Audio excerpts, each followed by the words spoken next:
Hello everyone, what's up. I hope you are doing well. I am पृथ्वी।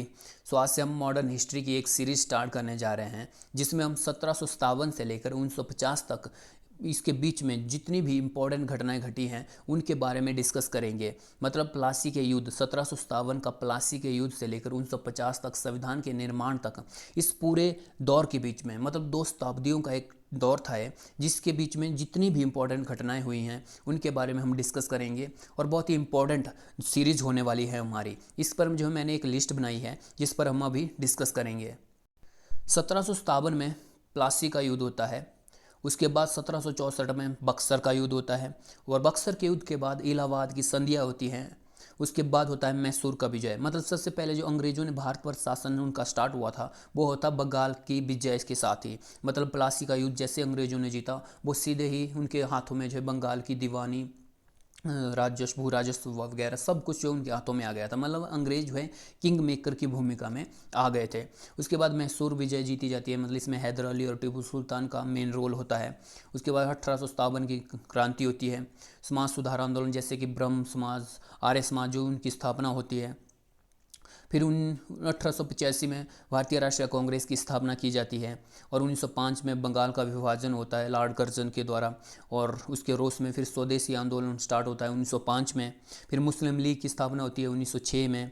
सूरत विभाजन होता है 1907 में। मतलब सूरत विभाजन में गर्म दल और नरम दल के बीच में जो डिस्प्यूट हो जाता है उसके बाद उन दोनों के बीच में विभाजन हो जाता है। फिर 1909 का पार्लियामेंटो सुधार अधिनियम। मतलब ये जो अधिनियम है ना, इससे जो है पाकिस्तान के निर्माण का पहला कदम माना जाता है। ओके। उसके बाद हम देखेंगे महात्मा गांधी का भारत में आगमन होता है 1915 में। फिर होम रूल की लीग की स्थापना की जाती है एनी बेसेंट और बाल गंगाधर तिलक के द्वारा। फिर लखनऊ समझौता होता है। इसमें मुस्लिम लीग और कांग्रेस जो है एक साथ एक मंच पे आ जाती हैं। फिर चंपारण सत्याग्रह होता है। महात्मा गांधी का भारत में पहला सत्याग्रह होता है 1917 में। फिर अहमदाबाद मिल हड़ताल होती है 1918 में। ये भी महात्मा गांधी का दूसरा सत्याग्रह होता है। फिर खेड़ा सत्याग्रह होता है किसानों का, 1918 में ही होता है, महात्मा गांधी के नेतृत्व में होता है। फिर रॉलेट एक्ट बनाया जाता है अंग्रेजों के द्वारा। फिर उसका बहुत सारा विद्रोह होता है भारत में।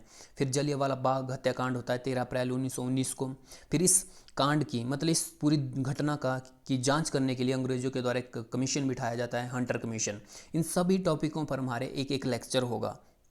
उसके बाद हम देखेंगे मॉन्टेग्यू चेम्सफोर्ड अधिनियम 1919। फिर उसके बाद खिलाफत आंदोलन होता है क्योंकि जो तुर्की में मतलब जो टर्की है ना या तुर्की जो भी आप कहते हो वहाँ पर जो है मुसलमान जो थे जितने भी पूरे वर्ल्ड में मुस्लिम कम्युनिटी है, ठीक है, वो तुर्की के खलीफा को जो है अपना खलीफा मानती थी। ठीक है, तो अंग्रेजों के द्वारा जो खलीफा का जो पद है उसे समाप्त कर दिया जाता है। तो इसी के विरोध में जो है भारत में खिलाफत आंदोलन अंग्रेजों के द्वारा मुसलमानों के द्वारा स्टार्ट किया जाता है। फिर असहयोग आंदोलन 1920 में महात्मा गांधी स्टार्ट करते हैं। फिर चौरा की घटना 1922 में होती है जिसमें पुलिसों को मारा जाता है और इसमें जो महात्मा गांधी असहयोग आंदोलन को वापस ले लेते हैं। फिर साइमन कमीशन 1928 में भारत में आता है 1919 के अधिनियम की जांच करने के लिए। फिर 1928 में मोतीलाल नेहरू जी के द्वारा जो एक रिपोर्ट प्रस्तुत की जाती है जिसे फिर अंग्रेज जो है फाड़ कर फेंक देते हैं। फिर सविनय अवज्ञा आंदोलन होता है 1930 में। उसके बाद डांडी यात्रा स्टार्ट होती है 1930 में। गांधी इरविन समझौता आता है 1931 में। और तीनों गोलमेज सम्मेलन, मोस्ट इंपॉर्टेंट क्वेश्चन सबसे ज़्यादा पूछे जाते हैं कि महात्मा गांधी ने कौन सी गोलमेज सम्मेलन में भाग लिया था।